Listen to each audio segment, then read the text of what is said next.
I hope everyone's having a wonderful day and welcome to the DDOG_Pickleball channel. Coming at you live with another Dynasty Pickleball review. All right, today we have the new middleweight champion, V2. All right, now why is this V2? Well, this right here is the original. As you can see, there were some design changes as well as some tech changes. They're utilizing the new 3D technology on these, so you can't feel the sticker on this one, whereas on the old one, you can. Oh yeah, you can even hear it. You can feel the sticker here.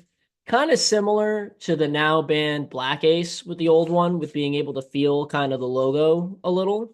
Um, I did do an in-depth on this as well as the original Dynasty paddles. But I was particularly excited when Dynasty told me they were sending the V2 because the original middleweight is my favorite of the Dynasty lineup, my personal favorite, and what I prefer playing with of the three of them. With that being said, let's dive a little into this. So, a little bit about the V2 is that it's certainly as powerful as the original. I thought it was actually going to be a lot more powerful than the original. I think it's about the same with it, if not a touch toned back, and it's a little easier to control. I think part of that is the new facing materials, the new 3D technology, along with the new kind of just overall design and layout of the paddle. Okay, so a little bit about the specs about this one. It's 3D raw carbon fiber inner layer on the face, as well as T700 Toray raw carbon fiber friction surface. This is 14 millimeter, um, just like the old one as well, also being 14 millimeter. And now let's get into some of the specs. For me, the swing weight came in at 110, the twist weight came in at 7, and the static weight came in at 7.9 ounces. Compared to the original middleweight, which came in at 8.1 ounces, had a static weight, had a swing weight of 112 and a twist weight of 7. So they were able to remove some swing weight and some static weight ultimately while keeping that same good number of 7 on the twist weight. So let's dive into the shape because this is a very unique shape. In my opinion, this is the first real kind of rendition we're starting to see of these hybrid paddles that emulate a wide body or a standard paddle more than an elongated paddle.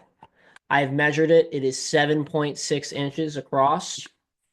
So it by no means is a standard or wide body paddle by those measurements, but it is very shorter and similar to a wide body in terms of the 16-ish inch base. It's a little bit above 16 inches on the face, but yeah. So if you're someone that likes a long paddle for reach, this might not be for you, but if you're someone that likes that more hybrid to standard going into wide body territory for a paddle length, I think this is a great power paddle for that. And that's exactly what I would categorize this as is this is a power paddle by all means. This is not an all court.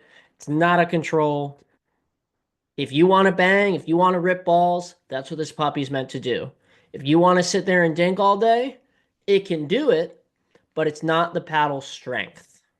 And so, with that being said, I am what I would consider an all court, all around paddle type of person, leaning into the power category at most. This, I wouldn't say was too hot for me, like maybe, a mod or a gearbox would be, but it's not all that far from those. And so it's a pretty hot paddle. I would put it on par, kind of just below the paddle techs type of power realm for our current, paddle meta here in 2025. And then I would also say that with this, some modifications that I found really helped it was adding lead a little bit higher here rather than in the bottom corners like I did with the original middleweight. And then I actually also did a little lead bar on the top right here as well. And I found that balanced it out nicely and really makes it an easy, here, I'll see if I can not hit this mic while doing this, easy to swing paddle per se.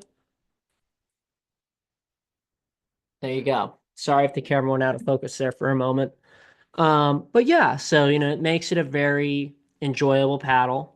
I would classify this as a power paddle, and I would say that this is for the intermediate plus player that is looking for that hybrid or almost standard shape power paddle. In today's meta, they like a 14 millimeter paddle. I would consider this similar to the newer 14 millimeter paddles, where it's a 14 that can kind of play like a 16, but can kind of also play like a 13. And so I would say it's a 14 on the more all court side in terms of kind of dinking and kitchen work, but it's a power paddle in the air and on the ground strokes and all of that, without a doubt. And so, as always, if you like what we're doing here, be sure to like the video, subscribe to the channel, leave a comment, let us know what you think, and we'll catch you in the next review.